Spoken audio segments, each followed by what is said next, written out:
I earned a whopping $61 working last Monday morning, but my actual earnings were far less. I'm going to explain to you why, because I seemed to ruffle some feathers in a recent video when I said, do not drive Uber full time. So I want to give you guys a little more insight on the hidden expenses when it comes to rideshare work, because it is a great part-time fit for a lot of people. I mean, there's a reason I've been doing it for 5 years. And if you are a rideshare delivery driver or thinking about doing it, make sure to stick around so I can show you how to snag yourself a free $20 Visa gift card. So you see a $61 payday. What I see is the 49.1 miles I put on my car today. Before we even get to talking about how I can write those miles off for taxes or we take gas into consideration, I want to talk about the biggest expense, the car. You can't do this gig without one. Some people swear by those leasing programs, and I'll admit I don't know much about them because I avoid them like the plague. The way I see it, the appeal of this gig is the freedom and the flexibility that comes with it. They'll never take our freedom! But if you get roped into a leasing contract where you have to drive X amount of hours to earn X amount of dollars every week, that kind of kills the whole freedom angle. Personally, I've never understood leasing a vehicle, and I think financing a car is one of the most common financial mistakes most people make. You're paying interest on an asset that's literally losing value every day. Actually, I take that back. I understand exactly why people do it. It's because they like having nice things and they don't associate the nice things with the amount of hours of work it takes to afford those nice things. I'm on the move for steak. You know how many times I have to drive that bus back and forth each day so this family can eat steak once a week? 7. Who told you that?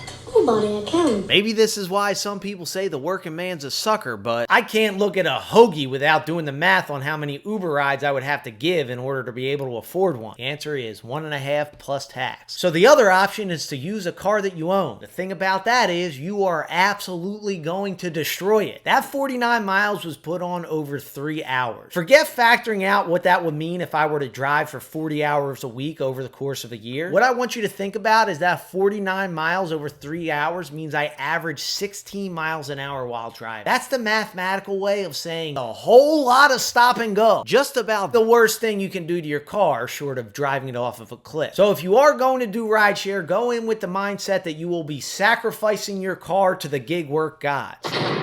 Will it lose all of its value? No. But when you hit your 10th pothole after 3 hours of driving, it's sure gonna feel like it. Good news is the depreciation of your vehicle is accounted for when it comes to taxes. So for every mile you drive while working, you take 58.5 cents off your taxable income. Which means for the 49 miles I drove today, I can write off $28.72. As in, I'll be getting taxed on $32 instead of $61. But wait, there's more. As an independent contractor, you can write off anything considered ordinary and necessary to operate your business. That means you can write off that hoagie you got while working. That is, if you can get over the mental hurdle of spending a ride and a half on lunch. Personally, I just go hungry. You can also write off things like water bottles or coffee or candy that you offer riders, or things like floor mats or seat covers to protect your car from the very foreseeable events. Nothing is withheld from your paycheck, so you're responsible for paying your taxes on your own after the money already landed in your account. And it's gonna hurt every time you do it. And it's gonna hurt even more if you don't account for the very legal write-offs that you get to make as an independent contractor. Which actually reminds me, I have an estimated payment due on the 15th. Every year, man. Finally think I'm saving some money and then Uncle Sam comes knocking. Now, before I break down how these crazy gas prices affect my bottom line, I wanna share another oft-overlooked expense and how you can get your hands on a free $20. Now, I'm talking about insurance. Some people find out the hard way that they were supposed to tell their carrier that they were using their car for gig work when they get in an accident, only to find out they weren't covered. And when you do inform your carrier, it will most certainly affect your rate, with some insurance companies charging as much as 20% more to cover drivers who want to do these gigs. And that's not even the most concerning part to me. I heard so many horror stories from drivers about what they call gaps in coverage. When you're a rideshare or delivery driver, insurance is going to look at your driving in 4 sectors. The horror stories come in when an accident happens and your personal carrier denies responsibility because of your gig work, busting out the fine print as to why you weren't covered in the specific sector the accident happened in, leaving you high and dry to fend for yourself. That's why I'm excited to share with you Buckle Insurance, the first and only insurance company designed just for rideshare and delivery drivers. And that's important because it allows Buckle to make sure you are completely covered. No worrying about what sector you're in when an accident happens. If you're covered by Buckle, you are covered all the time.